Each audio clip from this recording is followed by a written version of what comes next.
Obviamente, sí, vamos a tirar. Y vamos a pedir que durante las presentaciones se hagan preguntas por escrito y me las pasen a mí, de tal manera de que yo puedo filtrar y hacer algunas. Bueno, comencemos. Buenas tardes, vamos a comenzar la última mesa de esta primera jornada de diálogos. Corresponde el desarrollo de la mesa El Agro de los Ríos, conciliando producción y bienestar. Como en todas las mesas que ha habido, los participantes han recibido algunas preguntas orientadoras en torno a las cuales debieran reflexionar. Y las preguntas orientadoras fueron: ¿es posible conciliar los intereses productivos y el bienestar? ¿Cómo? ¿Qué destacaría del desarrollo socioeconómico rural de las últimas décadas? ¿Por qué? ¿Qué resultados han tenido las políticas y estrategias de desarrollo rural nacional? ¿Ha sido un proceso exitoso? ¿A quiénes ha beneficiado? ¿Qué se espera del futuro rural de las regiones? Y por último, ¿qué papel deberían jugar los distintos actores regionales en este tema?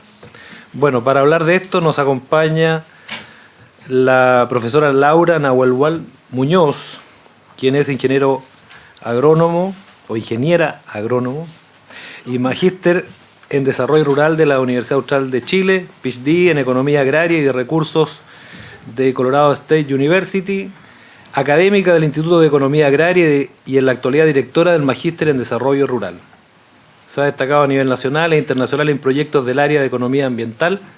Ha dirigido y participado en diferentes proyectos de investigación FONDESIT, FONDAP, PNUD, en el desarrollo de la política silvoagropecuaria para la región de los ríos, así como en otros proyectos internacionales.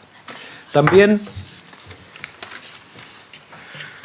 el señor Jorge Guzmán, presidente de la agrupación gremial Los Ríos Orgánicos, quien es técnico agrícola, presidente de la asociación gremial Los Ríos Orgánicos en el periodo actual hasta 2015, participa en el grupo de fomento productivo y de desarrollo de mercado local de la Comisión Nacional de Agricultura Orgánica, SNAO, año 2014. Es parte también de la Comisión Regional de Agricultura Orgánica, CRAO.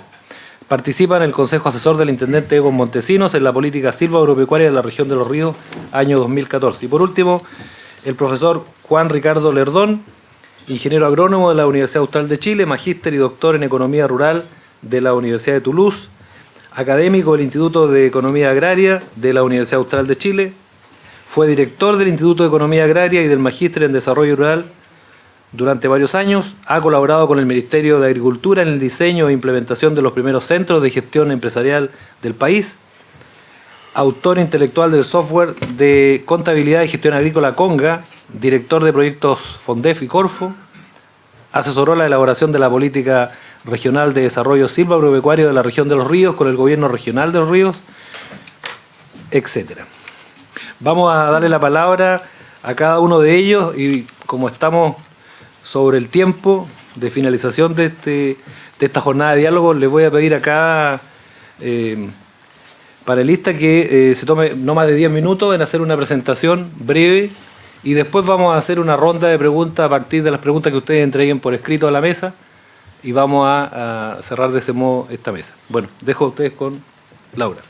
Bueno, muchas gracias por la invitación en estos breves 10 minutos. Yo creo que es bien desafiante tratar de responder toda esta cantidad de preguntas, porque ciertamente uno tiene un ámbito de acción mucho más limitado que la amplitud de estas preguntas. Concretamente, el lugar del cual hablo es del desarrollo rural y también de los temas de investigación que llevo realizando en los últimos 10 años que tienen que ver con los servicios ecosistémicos, un concepto que probablemente no conozca la mayoría y que sin embargo están siendo considerados como un nuevo enfoque hacia el poder conciliar objetivos de producción y conservación, que es básicamente el énfasis de esta conversación de 10 minutos. En la mañana tuvimos una presentación muy interesante a propósito del contexto global. Estuvimos conversando de los objetivos de desarrollo del milenio y también recordarán ustedes que en una gráfica se nos muestra, ¿no es cierto?, que a un año de ese compromiso, el 2015, esos objetivos de desarrollo están lejos de cumplirse a nivel global y también están relativamente lejos de cumplirse en Chile. Si ustedes recuerdan, esos objetivos son erradicar la pobreza, por ejemplo, reducir la mortalidad infantil, y el objetivo 7 en particular, que tiene que ver con lo que hoy día les cuento, es garantizar la sostenibilidad ambiental. En el discurso de este objetivo se plantea que el logro requerirá como mínimo poner término a la degradación del capital natural y a los servicios ecosistémicos que genera este capital natural. Ahora creo que es oportuno en este momento definir qué son los servicios ecosistémicos. Hay más de una definición, ciertamente, y son aquellos componentes de los ecosistemas que contribuyen de manera directa o indirecta a satisfacer las necesidades humanas. De otra forma, son también los beneficios que fluyen desde el capital natural hacia el sistema social y que contribuyen al bienestar entendido en sentido integral: salud, seguridad, relaciones sociales, libertad de acción y bienestar material. Los servicios ecosistémicos no son solamente una definición, digamos, un concepto, son también un nuevo enfoque, diría yo, hacia la conservación, que ocurre en paralelo con el enfoque predominante que lleva más de 100 años de existencia, que es el enfoque de la conservación biológica.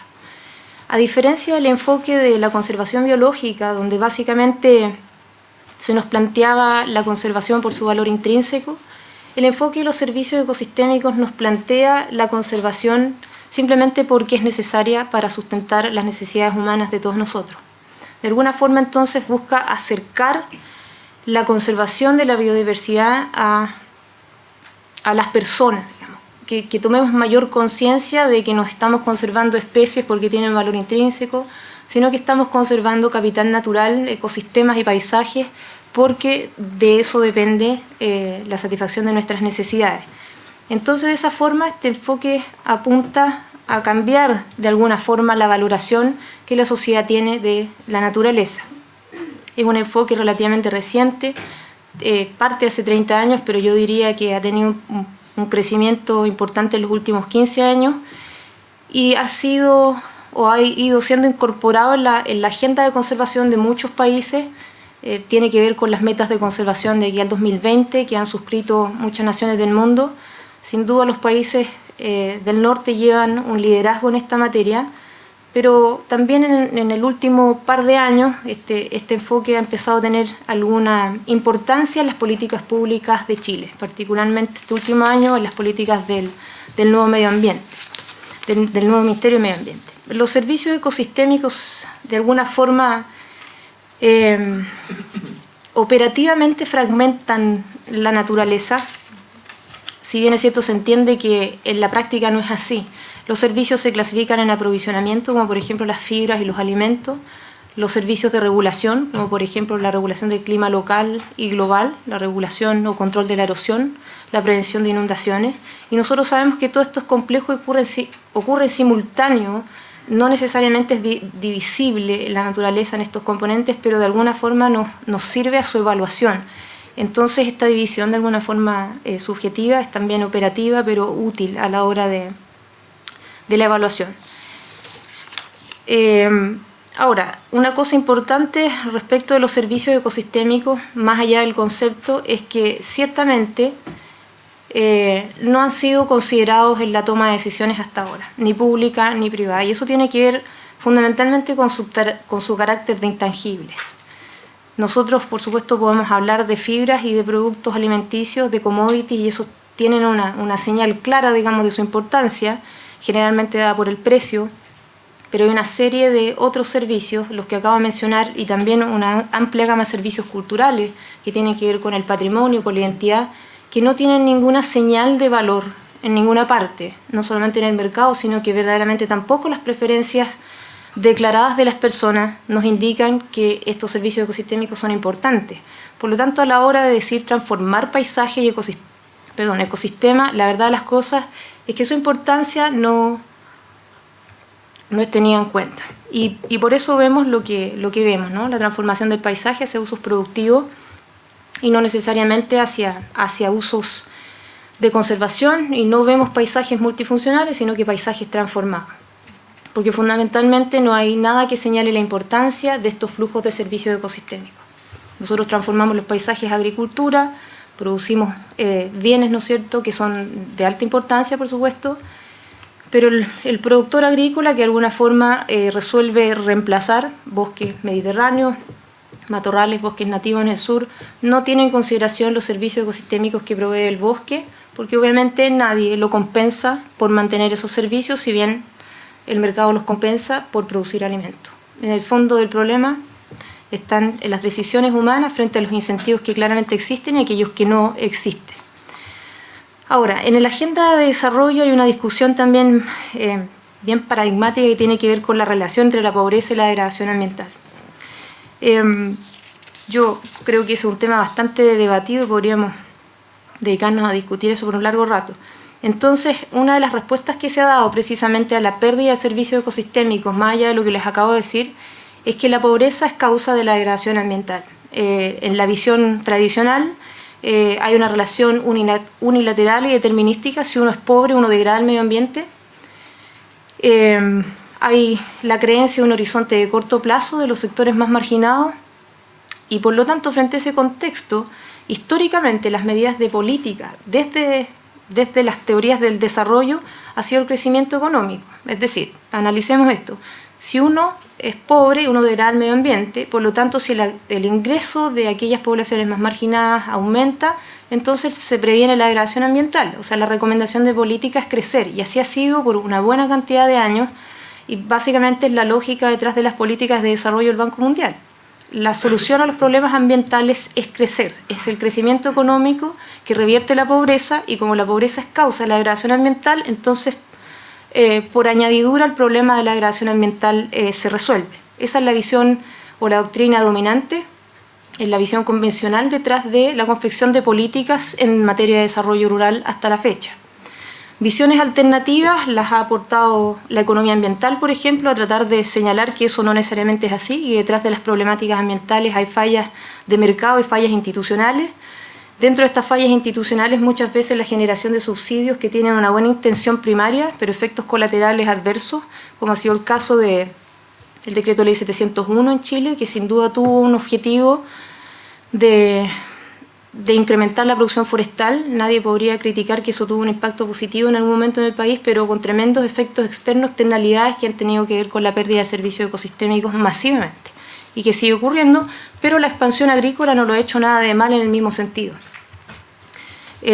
Y subsidios que hoy día también son diseñados del sector silvoganadero, digamos, silvoagropecuario, como por ejemplo los sistemas de recuperación a los suelos degradados. Muchas veces estos incentivos van a sustituir o van a generar drenaje, por ejemplo, en pequeños sectores de humedales que proveen servicios ecosistémicos, pero bueno, se drenan los suelos para la producción agrícola. Entonces la economía ambiental dice, bueno, no, esta relación pobreza, degradación del medio ambiente no es unilateral, hay otras cuestiones de por medio que hay que poder analizar. Otra visión alternativa más reciente y más interesante aún es la de la economía política, que señala que la causa subyacente de la pobreza y la degradación ambiental es la inequidad. Y por lo tanto la recomendación de política no es el crecimiento económico, es la solución a problemas de inequidad. Y eso yo creo que es el planteamiento que tal vez muchos de nosotros compartimos. ¿Y cuáles son sus recomendaciones? Bueno, aparte de remover la inequidad, mejorar procesos de gobernanza local de los servicios ecosistémicos, mejorar la sustentabilidad ambiental como una estrategia de desarrollo, ¿sí? No como una necesidad cualquiera, ¿no es cierto?, y colateral al progreso, al desarrollo económico, sino que una cuestión fundamental al desarrollo. Y en ese sentido es que surge también este nuevo enfoque de los servicios ecosistémicos como una manera de poner en valor de alguna forma, y esto también es bien debatido y es bien cuestionado en algunos sectores, de poner valor a la mantención del capital natural a través de nuevos negocios eventualmente. Uno de esos nuevos negocios está siendo el REDD, la reducción de emisiones por deforestación, por evitar deforestación y degradación, por ejemplo. El protocolo de Kioto básicamente ha construido instrumentos que tienen que ver con eso. Hay países que están trabajando en los esquemas de pago por servicios ecosistémicos, como Costa Rica, etc. Pero también representa una forma, si bien es un tema debatido, representa una forma de compensar a aquellos que hoy día son de alguna forma, y particularmente en este país, los dueños del capital natural, los propietarios del capital natural, que son pequeños propietarios, medianos propietarios, grandes propietarios, y que hoy no tiene ningún incentivo frente a la transformación y por lo tanto prevalece la transformación de los ecosistemas si es que a mí nadie me compensa por proveer estos servicios ecosistémicos. Así es que bueno, el desafío de la sustentabilidad entonces está en mantener y aumentar este capital natural junto con todas las otras formas de capital que han sido ciertamente promovidas por las estrategias convencionales de desarrollo, el capital humano, ¿no es cierto?, el capital físico, el capital financiero, que sin duda forman parte de todas las políticas de desarrollo rural particularmente, de desarrollo silvagropecuario en particular. Entonces, bueno, este enfoque tiene sus desafíos, por supuesto, tiene todavía mucho que demostrar en términos de deliberar resultados de producción y conservación, pero en eso estamos trabajando. Nosotros, bueno, acá no se los puedo mostrar, ni tampoco se los puedo relatar, y más encima me queda un minuto, así que no podría. Estamos trabajando a distintas escalas en la región, en la comuna de Panguipulli, donde hemos tenido una muy buena experiencia trabajando con contraparte Bosque Modelo allá, empezando a instalar el concepto de servicio ecosistémico, que no es fácil, no siempre se comparte la visión de que la naturaleza presta servicios, tampoco es nuestra intención imponer ese enfoque. Y bueno, hay un tema que podemos dejar para la discusión y que me habría gustado conversar un poco más, que es la incorporación de este concepto en una nueva política de desarrollo rural de la cual no se ha conversado nada durante el día. El gobierno de Sebastián Piñera en febrero, justo antes de terminar,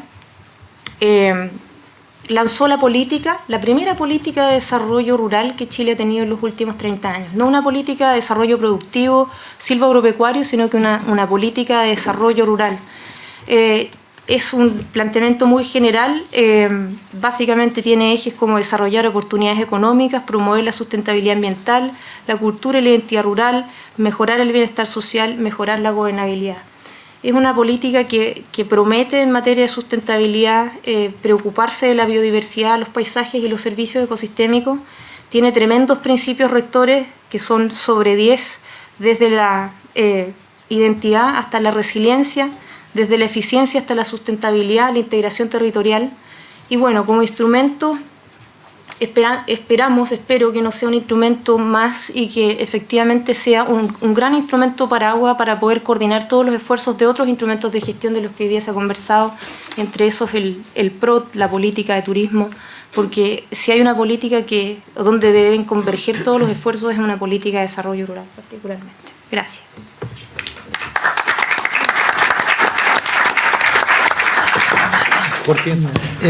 Bueno, en primer lugar, en base de lo que es la característica del mundo rural, tendríamos que pensar que el mundo rural comparte por varias partes, antes de colocarse acaso hay un bienestar.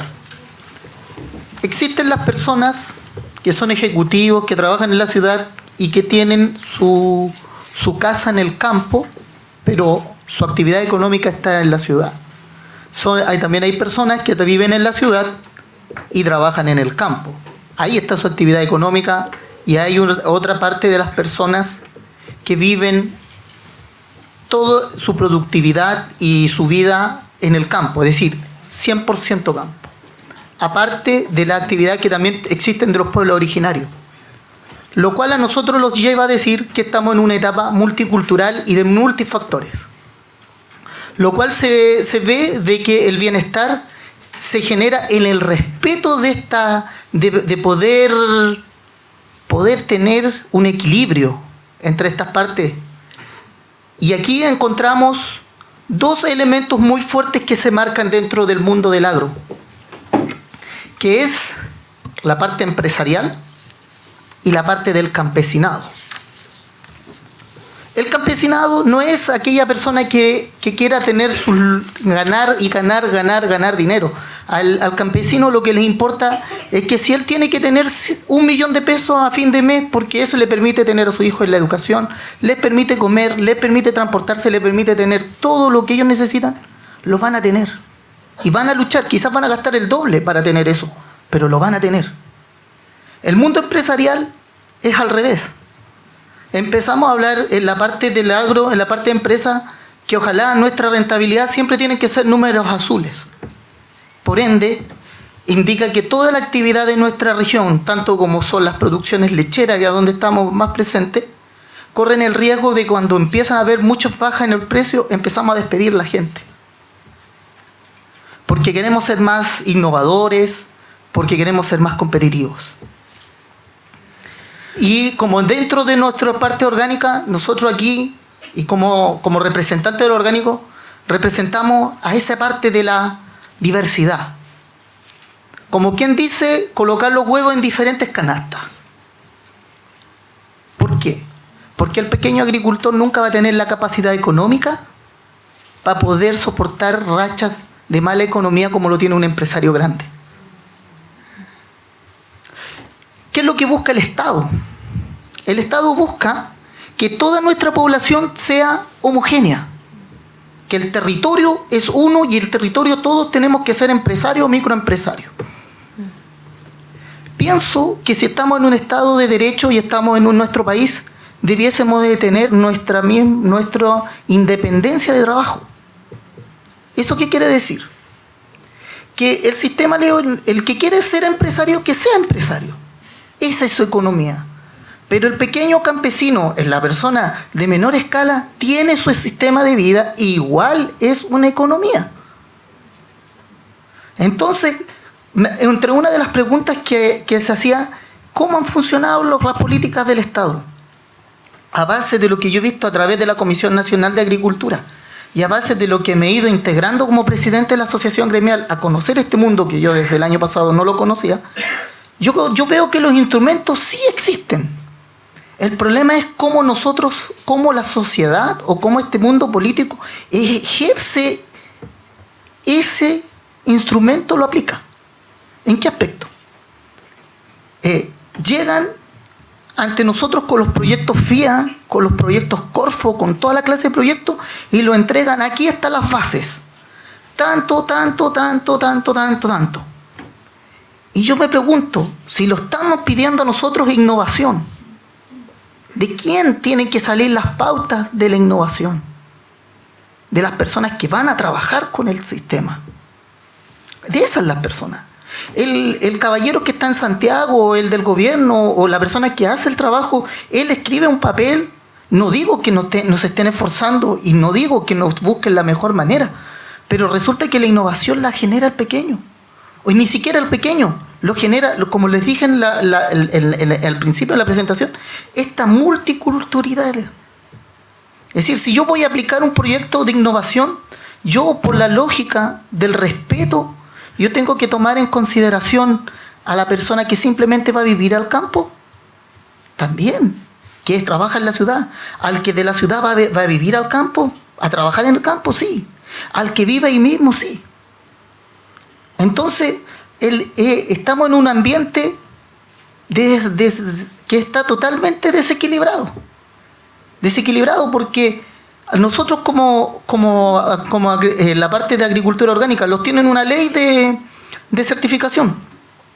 A nosotros los piden, por ejemplo, para poder trabajar, para sacar de nuestro territorio un callejón de 6 metros, para poder colocar la parte orgánica para evitar la contaminación del químico. Pero resulta que mi vecino, que es químico, si él quiere, coloca hasta la orilla de su cerco. Entonces, ¿a dónde está el respeto, digo yo? El respeto es que si a mí me están pidiendo 6 metros, él también debería colocarse un bandejón de 6 metros. Cuentas claras conservan la amistad. Entonces, cuando uno ve eso, uno dice, ¿de qué sirven las políticas? ¿Por qué las personas no quieren participar muchas veces en las políticas?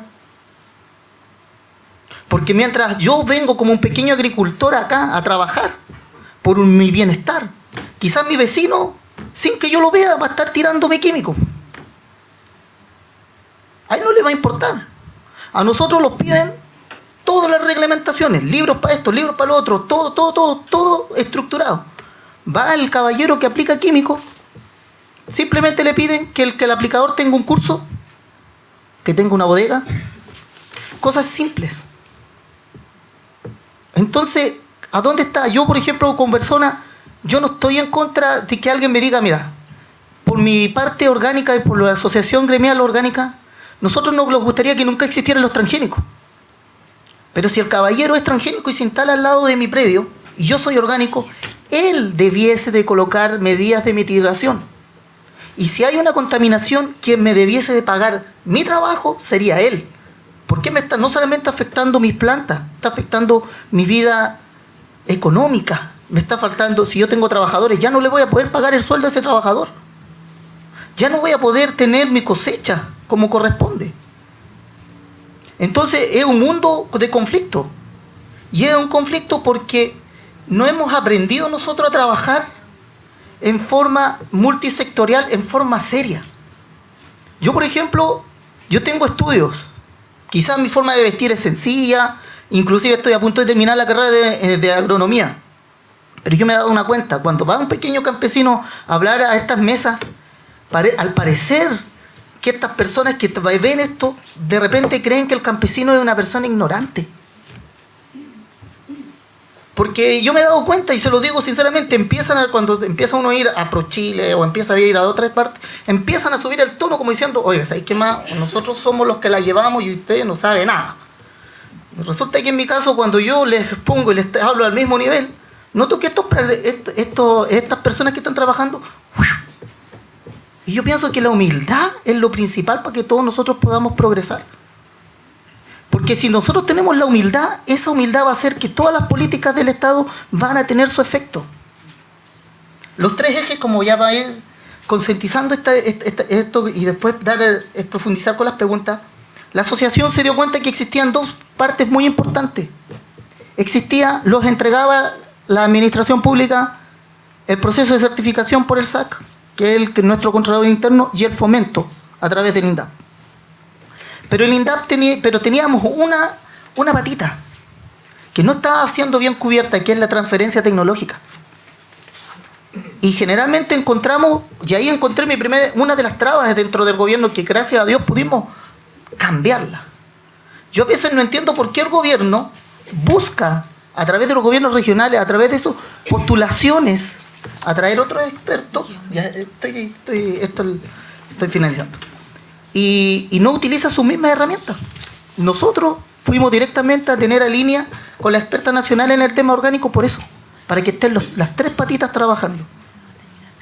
Pero siempre para que genere el cambio lo tiene que tener el agricultor, sin importar si es grande, mediano, y también aquella persona que solamente vive en el campo por estar en un mundo más tranquilo.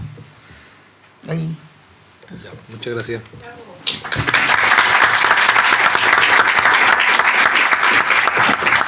Profesor Verdón. Gracias.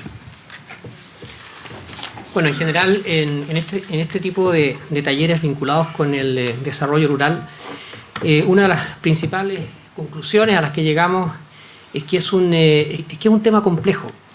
Es decir, el discurso del desarrollo rural, los perfiles, los planteamientos, no están exentos de convergencias, divergencias, contradicciones y de críticas. Bueno, no podría ser de otra manera, porque esta es una discusión que viene, digamos, por años, y que en el fondo se basa en lo que nosotros esperamos, ¿no es cierto?, para el mundo rural, qué es lo que queremos. Y eso implica una reflexión también de la sociedad, ¿no es cierto?, y del mundo en que queremos vivir. Yo voy a limitar mi presentación a la pregunta que está, digamos, en el programa, que es si es posible conciliar productividad, ¿no es cierto?, y bienestar. Para ello voy a compartir con ustedes una de muchas experiencias que hemos tenido de desarrollo rural para ver el tema de productividad, y en una segunda parte voy a dar algunas ideas, ¿no es cierto?, respecto a la relación entre productividad y bienestar. La experiencia que quiero compartir se relaciona con los centros de gestión empresarial asociados a la agricultura familiar campesina, que el Ministerio de Agricultura comenzó a desarrollar a fines de la década de los 90. En el marco de un convenio con el Ministerio de Agricultura, como universidad, contribuimos, ¿no es cierto?, al diseño e implementación de estos centros de gestión, y los primeros 2 centros de gestión que partieron fue el de Paillaco, ¿no es cierto?, y el de Pelarco en Talca. El centro de gestión de Paillaco nació vinculado a 8 centros de acopio de leche y 545 familias de pequeños y medianos productores. Y en sus inicios, las actividades que generaban estos productores era fundamentalmente producción y comercialización de leche cruda. Prácticamente el 100% de los ingresos provenían, ¿no es cierto?, de esta actividad. Los centros de gestión plantearon, digamos, su actividad por mandato ministerial fundamentalmente para apoyar las decisiones económicas, ¿no es cierto?, de los productores y de sus organizaciones en base a un análisis económico, financiero y tecnológico de sus predios y de sus organizaciones. Pero este centro de gestión, además de potenciar las organizaciones que existían, ¿no es cierto?, enfocó su labor en generar nuevas iniciativas. En este contexto, apoyó a las organizaciones para crear nuevos emprendimientos, entre ellos comercialización y venta de insumos y productos, producción y centro de acopio de hortalizas, producción de flores, producción de papa semilla, forestación campesina.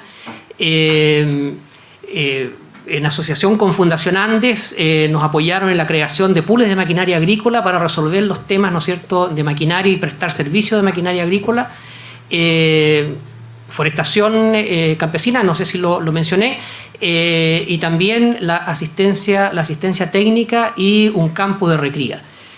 Fueron las mismas asociaciones que desarrollaron esto, nosotros potenciamos, digamos, las capacidades de gestión. Luego de 6 años de esta experiencia que duró, digamos, nuestra vinculación, porque en esos 6 años debíamos generar las capacidades para traspasar el centro de gestión a los propios productores, estas mismas agrupaciones lograron incrementar sus ingresos en más de un 80%. Si nosotros llevamos, ¿no es cierto?, los ingresos que generaron en el año 2001, que terminó nuestra intervención, en moneda actual fueron aproximadamente 2.000 millones de pesos, que generaron al Estado solamente en impuestos, ¿no es cierto?, 360 millones. Esos resultados fueron presentados en Paillaco con presencia del ministro de Agricultura, primera vez que un ministro de Agricultura, ¿no es cierto?, ponía los pies en Paillaco. Y como les digo, generaron al Estado 360 millones y si sumamos todos los subsidios era mucho menos, digamos, que eso. Básicamente el subsidio al centro de gestión y a la asistencia técnica. ¿Qué rescatamos de esto? La importancia de que los proyectos de desarrollo rural partan de las bases, ¿verdad? Se sustenten en la problemática real que tienen los productores. Yo ahí después, si ustedes quieren, les puedo comentar cómo cambiamos, ¿no es cierto?, y se ajustó el proyecto en base a las necesidades de los propios productores, ¿verdad? Que consideren el empoderamiento de los productores, ¿verdad? Y, de acuerdo a nuestra experiencia en la pequeña agricultura, fundamentalmente fortalecer la gestión tanto asociativa, ¿no es cierto?, como individual, y potenciar, ¿no es cierto?, los nuevos emprendimientos y fundamentalmente el cuidado del medio ambiente. ¿Es posible conciliar intereses productivos y bienestar? En este contexto hay que analizar 3 aspectos, ¿no es cierto?, que es la investigación, la tecnología y la productividad, los cuales pueden realmente aportar al crecimiento, al desarrollo y al bienestar, siempre y cuando partan y sean tendientes a resolver los verdaderos problemas que tienen, ¿no es cierto?, los productores, se relacionan efectivamente con los problemas, sean respetuosos con el medio ambiente y exista una adecuada transferencia tecnológica. Es decir, que los resultados de la investigación no demoren 5 a 10 años, ¿no es cierto?, en llegar a los medianos y pequeños productores, en donde ya tal vez hay otras tecnologías, ¿no es cierto?, que reemplazan a esas que están llegando. En relación con el medio ambiente y la forma en que visualizamos nosotros la vida, porque estamos hablando de bienestar, el desafío que tenemos por delante es de un carácter, yo diría, monumental. Y a juicio de muchos, la gran crisis no es ecológica, sino que es una crisis política. Es decir, hoy día, ¿no es cierto?, las fuerzas que ha generado, ¿no es cierto?, el hombre ya no las domina, o sea, es como que estas fuerzas, ¿no es cierto?, del medio ambiente son las que están gobernando, digamos, al hombre. Y uno se pregunta qué pasa con la vida, porque si queremos llegar al bienestar tenemos que preguntarnos qué es lo que es el bienestar. Es decir, y muchos pensamos de que nosotros no venimos a la vida para desarrollarnos, ¿no es cierto?, en forma general, sino que buscando la felicidad, ¿verdad? Y en este sentido surge la pregunta, bueno, entonces, ¿cuál es la relación que existe entre productividad, ¿no es cierto?, y bienestar? Y aquí yo quiero traer a colación una propuesta que surgió hace ya más de 30 años. Algunos de ustedes tal vez ubicará el reino de Bután, ¿no es cierto?, que es un país que se encuentra en los Himalayas, ¿no es cierto?, entre India y la región del Tíbet, en donde el rey de Bután hace 30 años planteó de que para los países más importante que el Producto Interno Bruto era la felicidad interna bruta. Y en ese entonces eso fue motivo de sarcasmo, ¿no es cierto?, se caricaturizó. Sin embargo, con el correr de los años, esta propuesta fue tomando sentido y en las últimas décadas han habido importantes movimientos tendientes a buscar, ¿no es cierto?, un paradigma distinto al neoliberal que tanto daño, ¿no es cierto?, ha causado al mundo.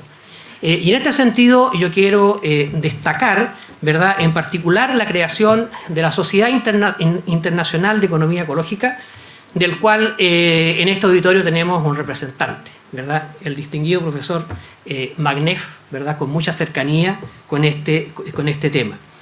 En este mismo sentido, mencionar de que el tema del bienestar, de que la Asamblea General de las Naciones Unidas, en agosto del año 2011, adoptó por aclamación la propuesta que se tituló Felicidad hacia un desarrollo holístico, planteada justamente por el Reino de Bután y que pretende cambiar de manera profunda la forma de ver la vida, ¿no es cierto?, a nivel mundial.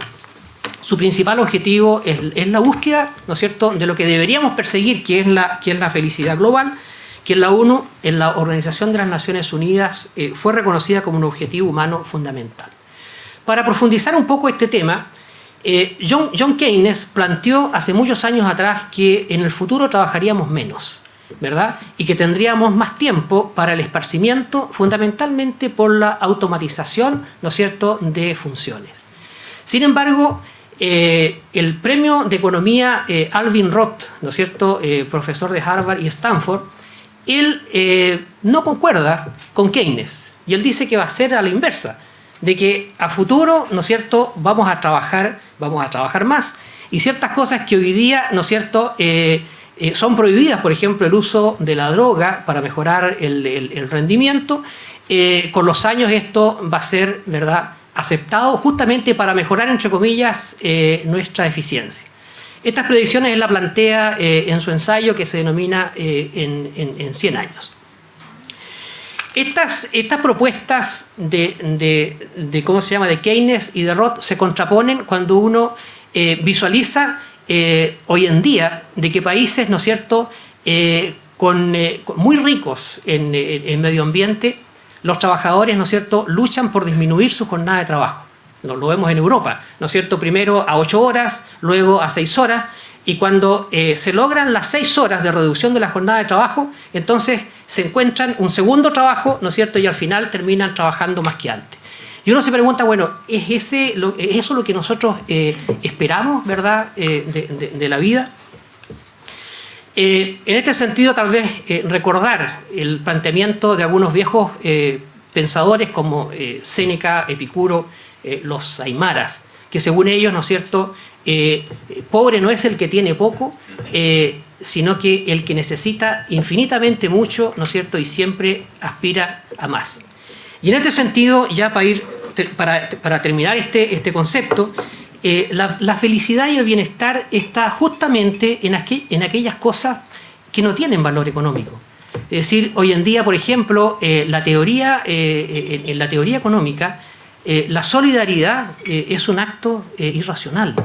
¿Y por qué es un acto irracional? Porque la lógica es la utilidad, ¿verdad? Y de acuerdo a esta lógica, todos nosotros, todos los seres humanos, ¿no es cierto?, reaccionamos tratando de obtener, ¿no es cierto?, justamente la máxima utilidad.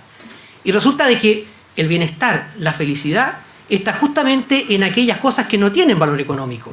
La solidaridad, la espiritualidad, ¿no es cierto?, la belleza, la armonía, el cuidado de los hijos, el tener amigos, cuidar a los amigos, ¿verdad? Ahí está, ¿verdad?, la felicidad.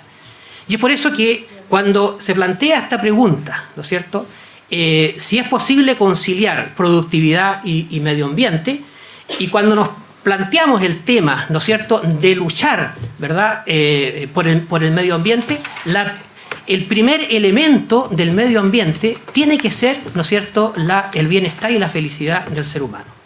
Con eso termino. Gracias.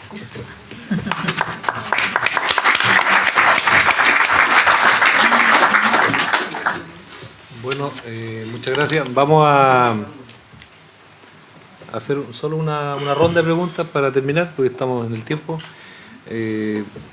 No sé si hay más preguntas. Por favor, que las escriban para hacer breve. ¿Qué no hace directo? Solo están escribiendo una lata. No, pero es que si no, la gente se extiende mucho en las preguntas, profesor. Bueno, hay una pregunta aquí dirigida a la mesa para la profesora Laura. Voy a hacer una porque, bueno, o elige tú misma una porque hay 3 preguntas. Ya, al azar, la primera entonces. ¿Qué piensa de la intervención de las cuencas lacustres? ¿En qué sentido la intervención de las cuencas lacustres? Solo esa es la pregunta. Sí, pero la intervención, ¿qué tipo de intervención? A eso me refiero. Todo lo que significa la intervención de la cuenca cuando se pretende agrícola, de buscaciones, Sí. la pérdida que sufre una cuenca cada vez que es intervenida. Sí, pensé que se refería a algo más específico, porque en realidad la intervención que ocurre sobre un espacio como una cuenca es muy similar a la que ocurre sobre cualquier otro espacio, francamente, y que tiene que ver con algo que se ha venido conversando durante el día, que no hay una intervención necesariamente planificada de ese espacio o cualquier otro espacio territorial. Entonces, hoy por hoy sabemos que las demandas son múltiples sobre los espacios, cualquiera sea este, y esas demandas cuesta muchísimo conciliarlas, y no hay ningún instrumento que verdaderamente sea normativo y regulatorio o persuasivo en torno a regular de alguna forma u ordenar esas demandas. Entonces, lo que ocurre sobre las cuencas ocurre sobre cualquier otro espacio. En buenas cuentas no podemos conciliar los usos. Finalmente predominan los usos productivos por sobre los usos más equilibrados del paisaje, por lo que conversaba hace un rato. O sea, en el fondo, por ejemplo, si nosotros no tomamos una cuenca particular por la región completa o la cuenca del río Valdivia, en buenas cuentas, ¿cuáles son los usos que hoy día prevalecen? Hoy día se habló de turismo, ¿no es cierto?, de expansión forestal y de producción agrícola. Esos son los usos que van a predominar sobre la región, sobre la cuenca del río Valdivia, sobre una cuenca particular, sea lacustre o no. Y entonces allí son demandas múltiples. Se quiere crecer al 6% en turismo, al 6% en agricultura, al 6% en expansión forestal, por decir tasas de algún tipo, y eso no es posible. En realidad eso no es posible desde la base de cómo está hoy el capital natural. Ahora, eso es lo que hemos venido conversando durante el día, que requiere efectiva regulación, y eso requiere una tremenda voluntad política por un lado, una tremenda conciencia ciudadana por otro, de que obviamente no podemos satisfacer con crecientes niveles de consumo necesidades que en realidad siempre han sido las mismas y muy básicas, pero bueno, cada vez necesitamos más cosas, parece, para satisfacerlas. Entonces, ampliando un poco la respuesta, yo creo que el desafío de la intervención, como mal la llamamos, sobre los espacios rurales, tiene detrás una concepción de que efectivamente estos espacios tienen que poder sustentar de alguna forma, que no se sabe cómo, múltiples demandas a crecientes tasas de expansión, y eso simplemente sin tener en consideración las características del socioecosistema en sentido amplio, más que del ecosistema. Entonces, como resultado vemos lo que vemos, que si bien es cierto a veces aumenta el Producto Interno Bruto de esa cuenca o de ese espacio, la verdad de las cosas es que la base del capital natural se va degradando, y eso es lo que demuestran las estadísticas de Chile. Más allá de que estemos cumpliendo ciertas metas, la verdad es que el informe país es muy claro en exponer que nosotros como país estamos con las mismas tendencias hace 20 años degradando la base del capital natural, agua, bosques, suelos, etc. Muchas gracias. Hay una pregunta dirigida nuevamente a la profesora Laura, pero me voy a permitir, creo que potestad del moderador, hacer una pregunta a los demás panelistas para después volver a la pregunta que se ha hecho a la profesora Laura. Yo creo que los tres panelistas coinciden en centrar su planteamiento en la preocupación por el bienestar. Está claro que hay un compromiso, una sensibilidad con eso de parte de todos. Y claramente el mercado no es el que va a proveer el bienestar. Y por eso que cuesta, a mi juicio, compatibilizar producción, productividad o lo que sea, o intereses productivos con bienestar. Yo creo que aquí el que debe resolver el tema es el Estado. En las tres presentaciones se insinúa una crítica al papel de la política del Estado. A mí me gustaría, profesor Lerdón primero, que usted conoce bastante la acción del Estado en esa materia, que hiciera una crítica a la labor del Estado en esta materia. ¿Una crítica? Sí. Todos podemos hacer una crítica. Todos queremos hacer una crítica.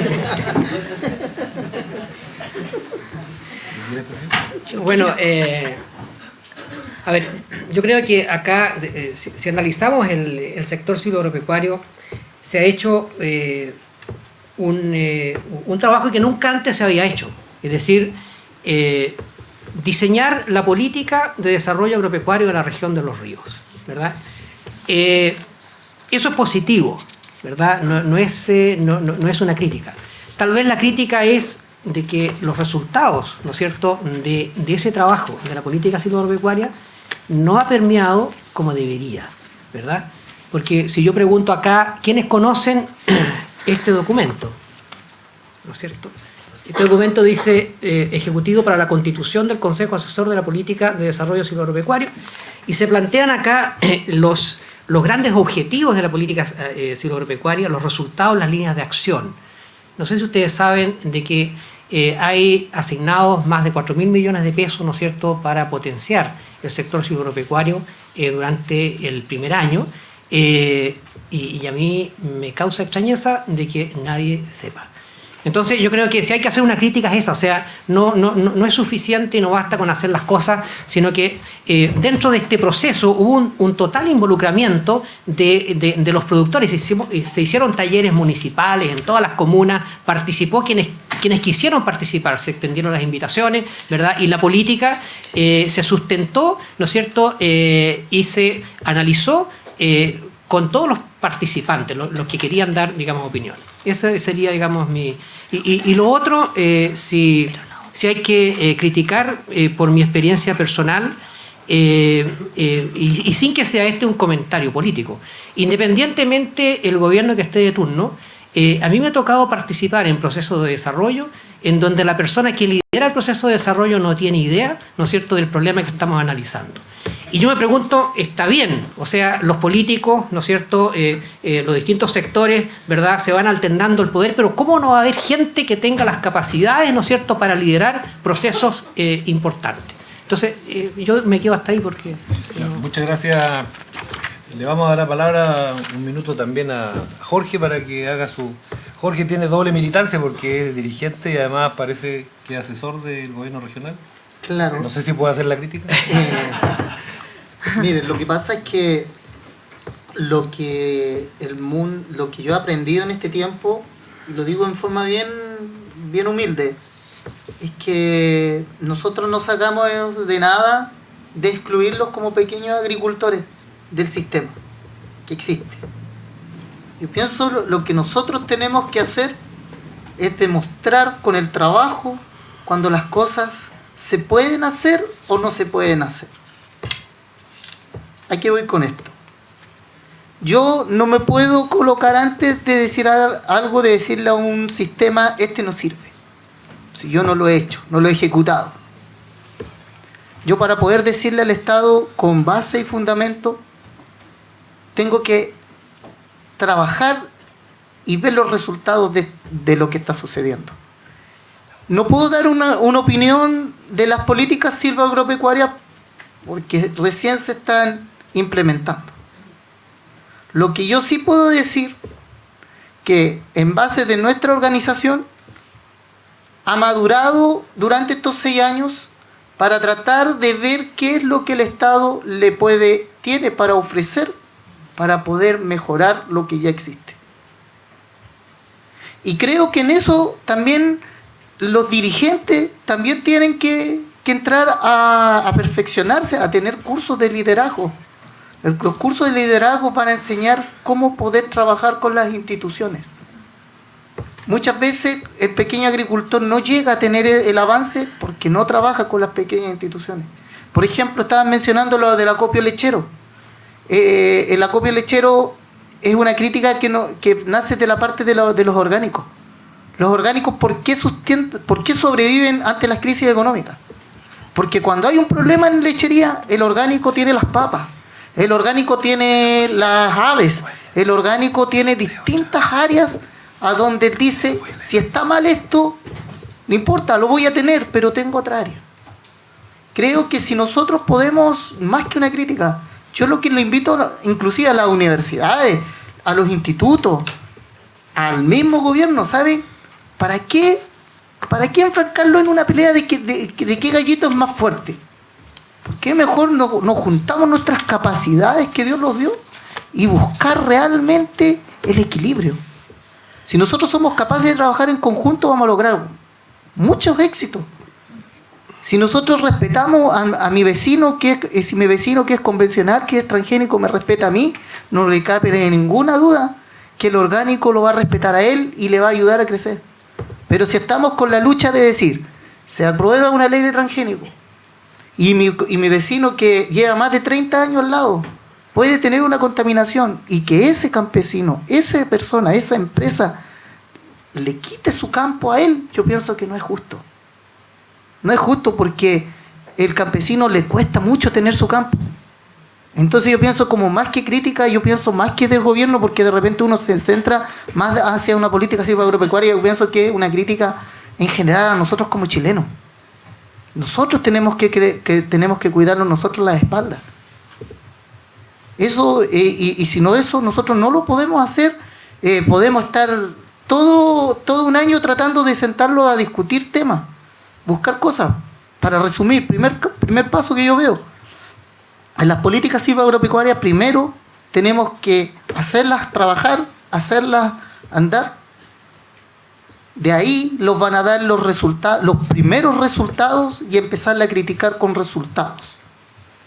Y que en esta parte las personas que sean del gobierno de turno tengan la humildad de decir, ¿saben qué más? Sí, aquí lo equivocamos y aquí tenemos que cambiar. Y de parte del mundo del pequeño agricultor y de todos los agricultores también ser sabios y ser humildes cuando decir, ¿saben qué? Nosotros igual vamos a colocar nuestro granito de arena, porque también aquí hay abusos de parte del pequeño agricultor. El pequeño agricultor, cuando le dan todo, el pequeño agricultor se echa los huevos y no hace las cosas. Cuando el Estado le entrega un 10 o un 20% de subsidio al pequeño, anda alegando porque el Estado no le da más. Entonces yo pienso que esto, más que una crítica hacia el Estado, es una crítica hacia nosotros. Nosotros tenemos que ser conscientes. Y ahí va a haber el cambio, y ahí le vamos a poder exigir con mayor fuerza al Estado las cosas. Gracias. Bueno, voy a leer dos grupos de preguntas que hay para Laura. La primera dice, ¿por qué define a los países europeos como de liderazgo si ellos destruyeron su territorio en forma más dramática que en América Latina? Esa es la primera. Pero no entendí, ¿si ellos qué? Si ellos destruyeron su territorio en forma más dramática que en América Latina. Bueno, Eso es lo primero y te leo inmediatamente la otra para que tú, si quieres unir ahí, Sí. no sé si lo puedo unir. ¿Qué pasa con la política silvagropecuaria nacional? Que lo mencionaste al final. Y hay una pregunta concreta sobre eso. ¿Cuáles son los instrumentos jurídicos, financieros, etcétera, que aportan efectivamente al desarrollo rural sostenible y equitativo presentes en la Política Nacional de Desarrollo Rural de Piñera? ¿Qué piensas necesario destacar? Ya. Bueno, primero cuando uno señala el liderazgo, aquí en realidad es un liderazgo en las ideas, no es ningún liderazgo que vaya mucho más allá. Ahora eso no es novedad, verdaderamente la mayor parte de las ideas tecnológicas y científicas no las hemos generado. Eso no quiere decir que todas sean malas ideas. Ahora, este enfoque de servicios ecosistémicos surge, de hecho, en Europa, yo diría, fundamentalmente, tiene redes importantes de científicos en ese país, y si bien es cierto, es un enfoque que nosotros estamos analizando, creo que también lo estamos considerando adaptar, por supuesto. Uno no puede, creo que ese es el principal problema que a veces tenemos, que no filtramos que en realidad estos enfoques surgieron en otro contexto y es necesario pasarlos por un filtro. Entonces, cuando me refiero al liderazgo, no lo digo ni en sentido positivo ni negativo, simplemente que la idea surgió allá y ellos han incorporado este concepto en la planificación de la conservación de su capital natural, a diferencia de otros países. Pero, por ejemplo, uno también pudiera hablar del liderazgo a nivel de América Latina que lleva a Costa Rica respecto de hablar de este concepto. Hace mucho tiempo, un país absolutamente pionero en hablar del concepto de servicio ecosistémico y el primer país probablemente en implementar un mecanismo a nivel nacional de compensaciones por la provisión de servicios ecosistémicos, ¿no? El PSA de Costa Rica, que es muy bien conocido. Así que eso primero aclarar y siempre señalar que debemos ser muy críticos de lo que nos viene de afuera, que la verdad es que es la mayoría de las cosas. Ahora, a propósito de la política, yo me referí más bien a la política de desarrollo rural.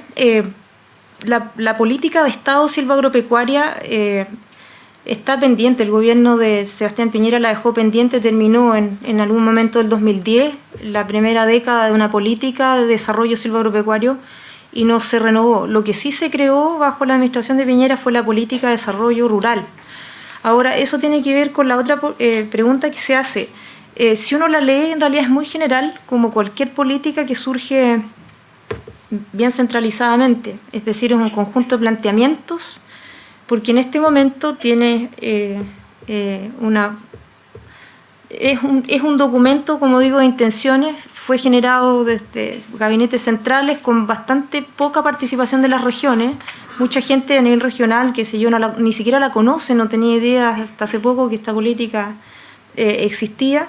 Entonces, la verdad de las cosas es que los instrumentos jurídicos financieros que aporten efectivamente al desarrollo rural en el contexto de esta política u otra, digamos, no están muy zanjados. Ahora, lo que pasa sí es que se espera que esta política tenga una bajada regional.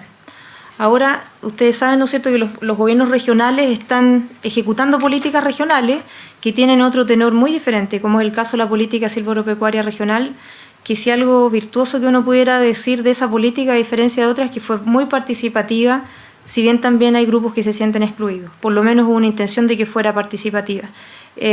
Nos consta, digamos, Juan y a mí, que eso fue una novedad, digamos, en nuestra experiencia en construir política, que fue muy participativa. Se espera que la política nacional de desarrollo rural también se baje así, se licite en el regional, se construya participativamente y que obviamente genere una batería de instrumentos que se pueda hacer cargo de todos los nobles planteamientos que hay allí. Como les decía, cuando uno ve sus ejes articuladores y todos los principios que tiene, uno empieza a pensar verdaderamente va a ser un gran desafío poderla implementar. Por ejemplo, con conceptos tan nuevos como este que les he comentado hoy día, servicios ecosistémicos y su mantención de capital natural, generación de resiliencia local. Cuando esos conceptos recién se están empezando a desarrollar, resiliencia frente al cambio climático, por ejemplo, ¿qué será eso? ¿Cómo se genera? Y por supuesto yo personalmente espero que trascienda la lógica de siempre, que es mucho instrumento tecnológico y poco proceso educativo, formativo, ¿no es cierto? Porque la forma de hacer política es esa, la política silvagropecuaria es un set de instrumentos de incentivo finalmente. Si la política de desarrollo rural se queda en eso mismo, verdaderamente creo que seguimos flaqueando con eso. Creo que allí respondo. Muchas gracias. Las dos últimas preguntas, para el profesor Lerdón una y para Jorge la otra. El profesor Lerdón dice: hoy existe más conciencia en los chilenos sobre los peligros de la agricultura transgénica o demasiado industrializada. Y la pregunta es posible conciliar una agricultura más local con el paradigma del mercado, entre comillas? Es una pregunta compleja en el sentido de que nosotros ya estamos globalizados y dentro de la agricultura regional ya no competimos con el vecino, sino que competimos, digamos, con las grandes potencias mundiales. Entonces, lamentablemente aquí la planificación a corto y largo plazo en la agricultura no es fácil. Un par de ejemplos. El año pasado los lecheros, ¿no es cierto?, los productores de leche, sacaban cuentas alegres porque el precio, ¿no es cierto?, de la tonelada de leche en polvo estaba a $5.000, $5.000 la tonelada. Hoy día ha bajado la mitad. Entonces, ahí el resultado final va a depender de los convenios firmados con los países, de los aranceles, ¿no es cierto?, de importación, exportación. Se abrieron nuevamente los aranceles con Colombia y con Brasil, lo cual implica de que existe la posibilidad de exportar y los precios no van a bajar tanto. ¿Qué pasa hoy en día con la producción de maíz? Que nuestra producción de maíz depende fundamentalmente de lo que ocurra en las otras regiones. En la temporada anterior hubo una crisis ambiental en Estados Unidos que redujo significativamente la producción y fue un año, el mejor año, ¿no es cierto?, del maíz en nuestro país. Hoy en día Estados Unidos en esta temporada ha tenido un clima espectacular, hay una tremenda sobreproducción. El año pasado se sembraron en Chile 32.000 hectáreas, este año se han planificado 9.500 y eso implica una pérdida de puestos de trabajo entre 10.000 a 15.000. Entonces, cuando hablamos de globalización, nosotros como región tenemos que fortalecer aquellas actividades donde tenemos ventajas competitivas y comparativas. Sin embargo, la globalización siempre nos va a afectar, lo queramos o no. Gracias. Jorge, ¿cuál puede llegar a ser el alcance de la producción orgánica en un país como Chile, que sustenta su Producto Interno Bruto en las exportaciones de bienes primarios? Las exportaciones en bienes primarios.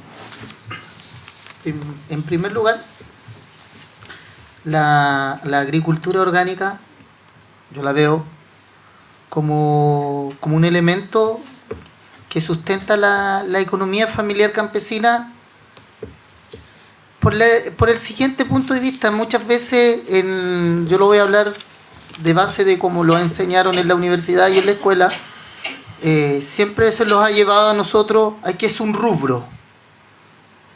La agricultura orgánica yo la saco del contexto de un rubro. Yo la saco que es un estilo de vida que va desde el punto de vista económico, que es importante, bienestar humano, es decir, tanto lo que estamos hablando del sentido de la felicidad, es decir, ¿cuál es la felicidad de un agricultor orgánico cuando lleva su producto? Que sabe que a la persona que le vendió su producto no le está entregándole una enfermedad, sino que le está entregándole un producto que en ciertas ocasiones les va a beneficiar a la salud. El problema es que subsiste en el sistema, porque el sistema los lleva a eso a nosotros, los lleva a eso a generar un bien, a generar bienes para exportación.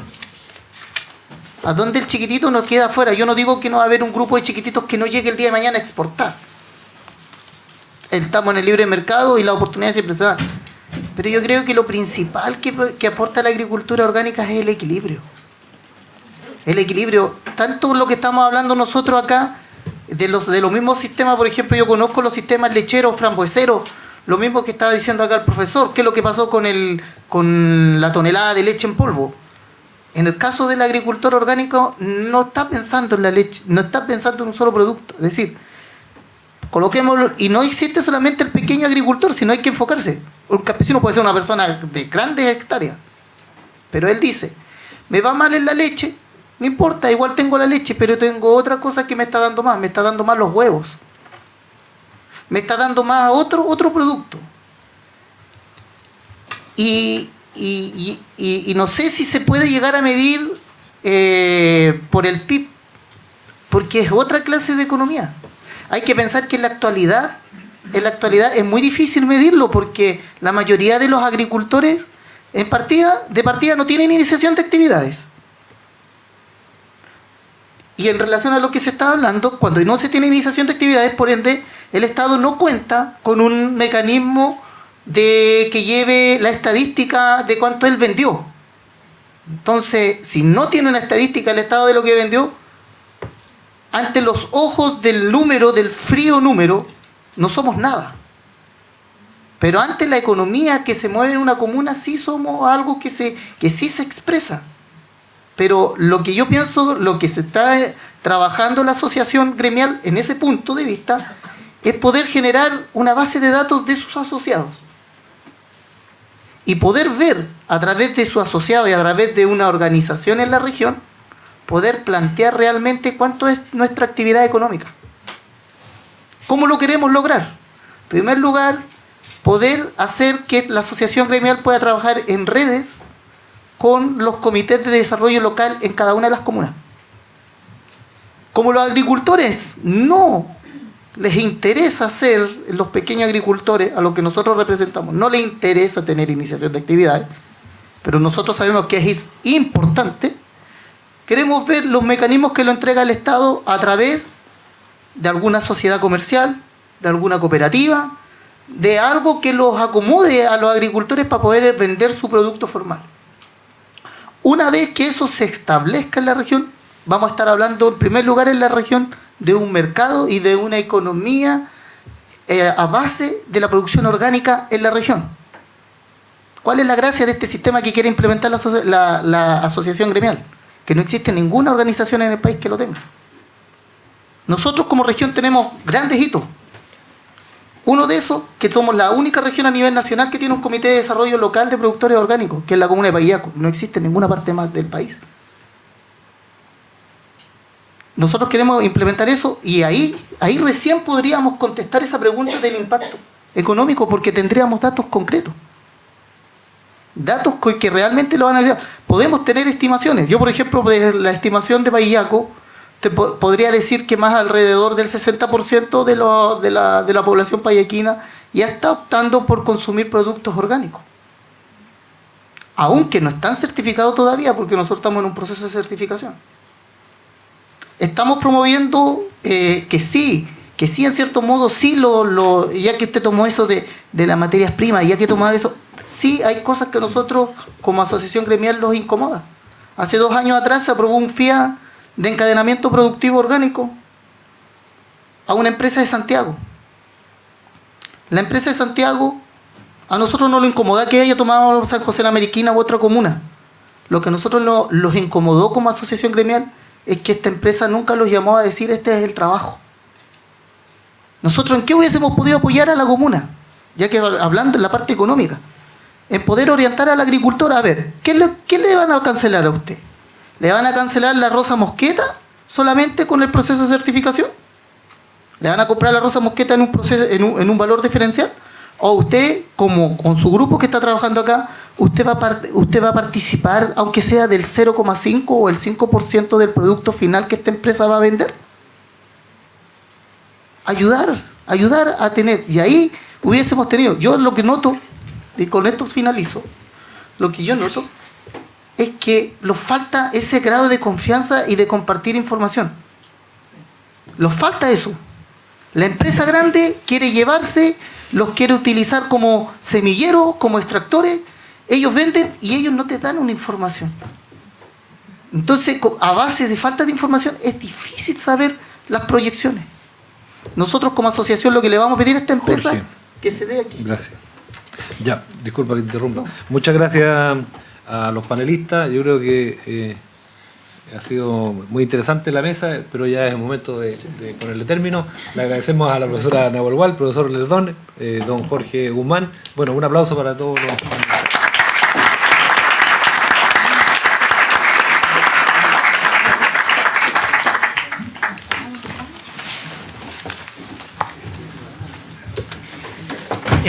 Antes de retirarme, un pequeño comentario en relación a lo que acaba de decir Jorge, porque la pregunta iba dirigida al Producto Interno Bruto.